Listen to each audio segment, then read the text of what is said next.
You're watching Gotcha Racing TV. Yeah! Gotcha Racing TV here at the 2009 first round of the Formula D, Formula Drift competition here in Long Beach. Standing here with Tommy Suells. Tommy, how you doing, sir? Good.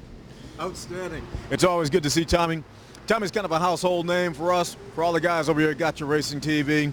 Maybe for the folks that aren't really familiar with you or maybe haven't gotten a chance to see you in prior broadcasts, why don't you kind of give them a little bit of background about yourself there, Tommy? Yeah, started drifting back in Okinawa, started up and moved out to Las Vegas when I turned 23. And then drifting started getting popular here in the U.S. and I decided I wanted to become a pro drifter. So that's where I'm at now. Outstanding. You know, you got a chance to make it out here to Long Beach. Kind of had a little bit of a tough time today. Not trying to dwell on that aspect of it, but because people need to understand what goes into the actual drift competition and whatnot, kind of explain to them what your day's been like. Well, today has been I would say pretty eventful. You know, we came out strong today. We had a nice running engine. CP Pistons was with our new motor is running great. You know, our body shop, Pack Auto, Moto Body did a really good job putting the car together. It's looking perfect. Toyo Tires out here helping us out, or Legionnaire helping us out. We got the car out there, and eventually during practice, we spun out. We had another oncoming car that didn't see us ahead of time, and they knocked us out of the race for today. You know, that was a pretty tough situation right there, kind of a hard hit and whatnot. You know, when you have a situation like that, and this is your primary car, the only car that you brought with you, what's involved, what's entailed, where do you go from now? From here, we have a backup shell back in our base in Las Vegas. What we do is take back the old shell, swap all the engine parts, suspension parts, build a new cage, get it repainted again, then we're off to the next race for the next month.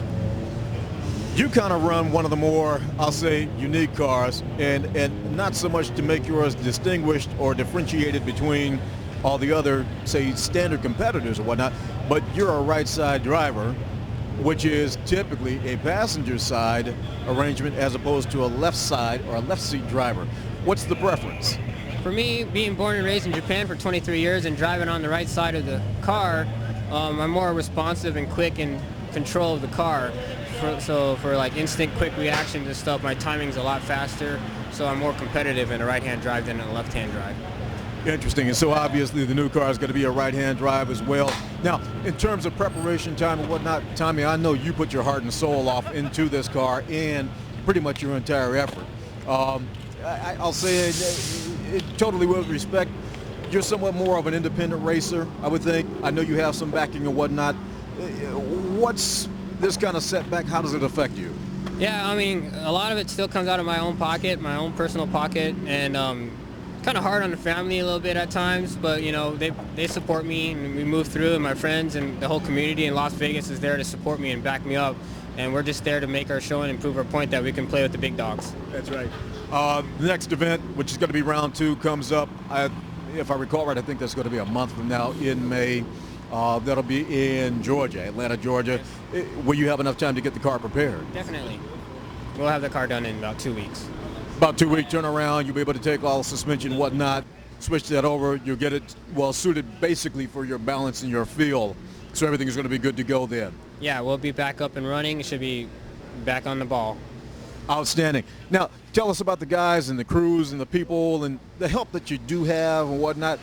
Kind of give the viewers a feel of what type of support you do have even at this level before you get up to, say, the upper echelon. What do you have for backup? I have a crew chief. His name is Nick Dazan. He's there, he's almost like my personal manager. He's there with me every step of the way, helping me get all my sponsorships and working out and doing a lot of communication for me when I'm not around. Then I have my chief mechanic. He's 100% on the car. Any adjustments I need, he's there to do it, tune it, adjust it, tire pressures. He's there to record it. Then I have my engine builder. His name's Frank, and he does an awesome job of building these motors. And of course, body support, you know, Pack Moto Body, Pack and Auto Body. They do an awesome job fixing damaged cars like mine, getting them fixed up and paint and body, so they're awesome. Outstanding. 2009 Formula D, they've got a few changes and whatnot in I don't want to say the rules, but more so how they're approaching their events and whatnot. The biggest change that I noticed this year versus last year, the big talk this year, top 32 rather than top 16. From a driver's perspective, what's your take on it? What do you feel about that? I think it's totally awesome, top 32s. It gives the underdogs a lot more of a chance to actually get there and compete head-to-head now. Before, when only top 16 were allowed, you can only go head-to-head, but the underdogs just barely make the cut to top 16 and barely get that chance to get the head-to-head competition. Now with the head-to-head competition, anything goes, so an underdog can get lucky and pull it off and make it all the way to the top. You never know. That's right. So. That's right.